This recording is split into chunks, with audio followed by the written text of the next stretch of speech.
you ever wanted to make comedy? Yes. Can you do it? I've made some attempts, but I'm very interested in humor. I'm interested in a humor that can sit next door to horror or fear or something more serious. And an out-and-out comedy, even though I've written them, I somehow keep myself from following through and doing it.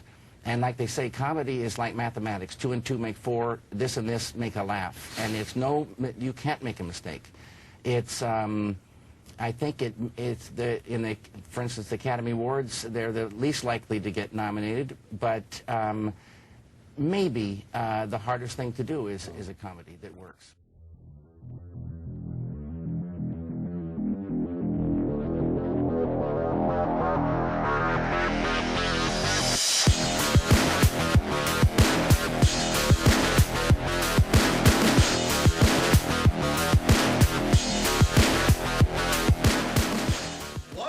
Punks and Retro Nerds. It's Tommy the Hammer kicking it with Dale, BC, and the dreaded Dean.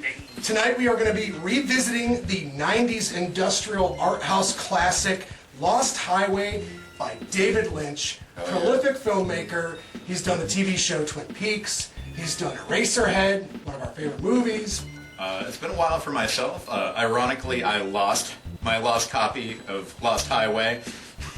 I think I put too many Losts in there, but point being, I haven't seen it for a while, and I'm itching to watch it again. It's a really good one. Well, when it comes to David Lynch, I'm actually a fan of like his earliest stuff, so Eraserhead, and then Elephant Man, and then his newer stuff. Well, not newer, but like Mulholland Drive and like Twin Peaks. I'm actually kind of indifferent about. So I'm interested to see this because I feel like that's kind of like in between those eras. Yes. So without further ado, I'm gonna dig up the trailer. Check it out, guys.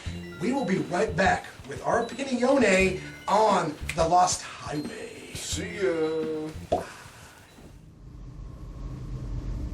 We've met before, haven't we?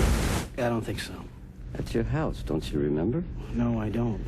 As a matter of fact, I'm there right now. That's crazy, man. Call me.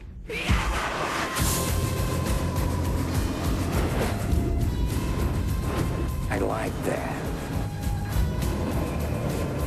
I think there's no such thing as a bad coincidence.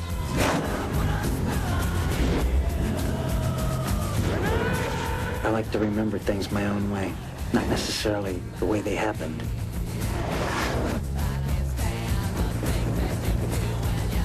Someone broke in and taped us while we slept. Is that you? Are both of them you? We have to get out of here. Why didn't you tell me anything? It's been a pleasure talking to you. If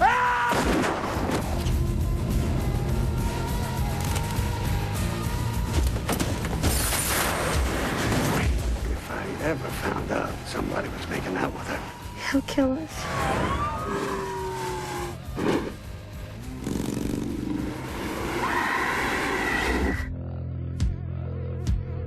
I told you I was here. How'd you do that? Ask me.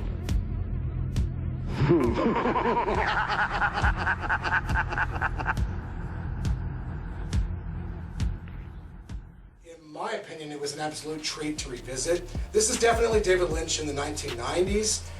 There are keystone elements to this film that are very much David Lynchian in terms of his directorial style. You've got his penchant for crime, noir, you know what I'm saying? You've got, you know, the mob boss, you've got this little, you know, greaser character, as it were, and then you've got the music. I think the music itself is definitive David Lynch. Like, his show, Twin Peaks, was heavily influenced by the music that he would play on the show. So when you go into a David Lynch film, you want all these things. You want to see things done in a very un-Hollywood way. And, you know, my dad introduced me to him, you know, when I was younger. I mean, we watched Twin Peaks together. You know, I watched things like, you know, Wild at Heart, Blue Velvet, you know, with Kyle MacLachlan. David Lynch, I think, is a capstone character in terms of Hollywood and, you know, making TV shows and making movies. You know, and that's my own personal opinion on it.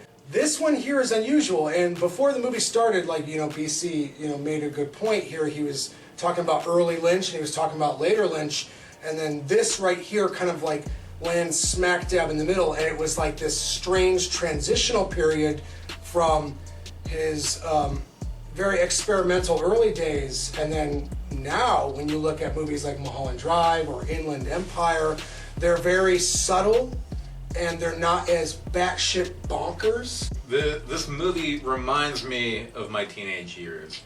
You know, of course, part of it was I got to see a movie with boobies, and every teenager likes that. Sure. But it's also just so fucking weird, and it puts you into a very dreamlike state when you're watching it. And also the soundtrack, like, I bought the soundtrack when I was a kid too, and like that shit rocked. It was like really creepy, but then like somehow the rock songs were put in just in the right places where it's like, I don't know, as a kid I just like thought this shit was so badass, and rewatching it I still think it's really badass. And that's pretty much my take on it, that I just think this movie is badass.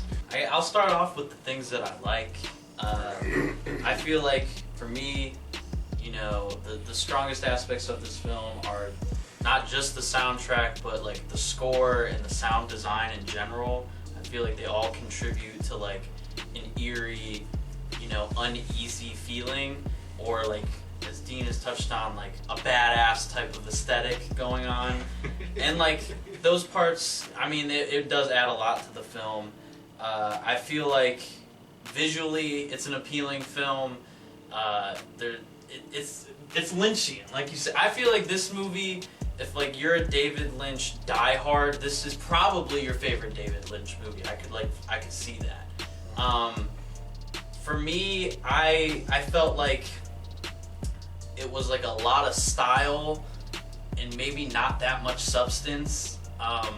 Especially because Tom was like, don't look anything up, but when you look it up, it's like simple and it makes sense. And he's right. It is simple, and I guess the fact that like you're watching this movie and at the end, like, what it all means or what's going on is so simple, but as a viewer, you can't figure that out. I don't feel like that's like a good thing. Like, if it's a simple thing in the end, but no one could figure that out, I don't necessarily think that was, I don't know, something that's like the penchant for a great movie. I feel like, Fair enough. you know, that's just where I stand on it, and I don't need like a deeper philosophical thing or like the meaning spoon-fed to me, but this was like, unless David Lynch told you, you wouldn't know. I enjoyed this film. It's crazy. It's a good movie. This is like a strange lucid dream going all the way through, but like Ben said, if he wasn't like, that's what this is, then I came at it a completely different angle. Like, it was the guy's life all the way up until he killed his wife, and I kind of thought maybe he killed himself. The soundtrack, I feel, really fit in a lot of spots, was really misplaced in other ones, but it also adds to the uneasiness of the scenario and the situation, I believe. I love this movie. I've always loved this movie. I still love this movie. I'm actually kind of bummed out to learn what everything really means, because why is that funny? What was your theory on what it meant before Well, that? it doesn't matter what my theory was. It's just that, like, I don't know, like, finding out what it actually means might make the impact less. Sure. Because, like you said, the journey is what's important, and it's like, I almost kind of wish David Lynch would have just left it to interpretation. If I'm going to give this a star count, like, it fills that hole in my soul for nostalgia. It's a good flick, and it has great style, in my opinion, so I'm going to give it a 9. Ooh la la! Who are you giving it to, homie? I don't know, I guess you. Let's just send it right. Being raised on Lynch, watching the weird fucking movies and then becoming an angst-driven teenager and then seeing this movie with this industrial rock soundtrack and this fucking narrative that made zero sense. But there was a lot of sex, there was a lot of crime, there was a lot of things that fascinates a young person, you know, this adult subject matter. So I feel like that was significant. I feel like teenage angst is important to understanding The Lost Highway. So with all that being said, guys, I still like it. All these years later, I got to give it a solid 7 out of 10. PC? So, like I said, there were like flashes of brilliance in this film for me, and I really liked the first act. It's Bill Pullman, right? Yeah, Bill Pullman. I really liked when the movie starts off with him. Even just like the scene with him playing the saxophone. Like, I thought that was fucking awesome. That was actually one of my favorite scenes, and it's at the beginning. Yeah. But it was. I like the callback later when the other dude hears that. Mm-hmm. And for me, it's like as the movie went on, I just found myself like, I don't know. I felt like maybe Lynch was like manipulating plot elements to try and express what's going on. You know, whether it's craziness, whatever. And I just feel like it didn't really like resonate with me or like click for me. And so as it went on, I was just like, it's cool to watch. It's visually appealing, but like it's not doing anything for me. That's kind of where I was. That's fair, dude. So I like I said, I feel like if someone like is a diehard David Lynch, like I totally understand why they like this. I'm one of those people that I think he's like incredibly important to like American film culture. Agreed. But I'm also not like diehard. I'm just like, I enjoy some of his stuff. It's significant though. Right? Yeah, I respect him, and there's always, even with this film, like there's flashes of brilliance for sure. Yeah. But ultimately, I left, you know, feeling kind of indifferent. So I'm probably gonna go a 6.5. Ooh, it's still close to mine, dude. Dale, I'm curious about you, man. Where you at, Star Count Wise? Final thoughts? It's definitely a well-done film. I enjoyed the whole thing. I kind of agree. I'm not a huge like Lynch fan. I'm not flipping out or getting his whole collection, but I do want to actually watch Twin Peaks so I can get the full effect because I do want to watch it. I started watching it, but I didn't. It's so good. It's anyway, so good. So yeah, it's good stuff. It takes you on a ride. There's a lot of really good scenes. I completely agree. So I'm gonna give it a 7, 6.5, 7. Varying star counts. Let's just say that it's not vindictive of David Lynch. I mean, David Lynch. I would love to meet the man. Mm-hmm. And like, it's an artistic, dark, moody film. Yeah. I love that shit. So yeah. Like I feel like this, like in the '90s, a lot of movies that were coming out in theaters were like crap. Yeah. They were arguably crap. This was like some weird, dark piece of like moodiness that wormed its way. Who's the David Lynch of today? Is there a David Lynch of today?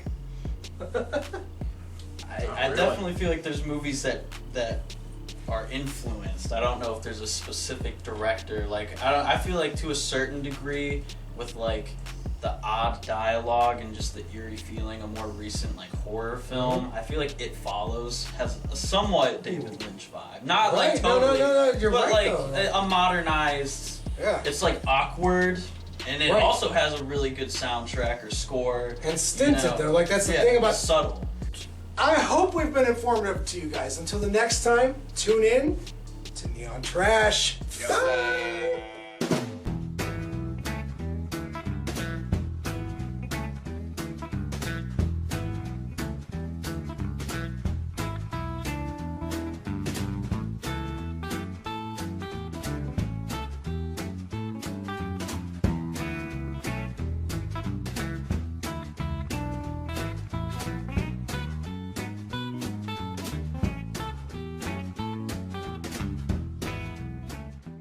I'm talking about stuff. Sex, baby. I'm talking about you and me. I'm talking about all the good things and the bad things that could be.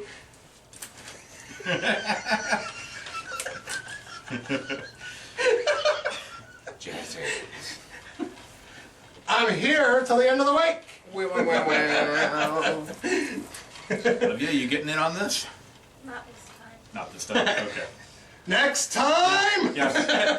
Last time was so. Last time was traumatized. She traumatized herself. Why were you traumatized? We'll talk in a minute. Let's do this. Review. Go. Yeah. Camera. Being on people. trash. Go! Go! All right. Uno, dos.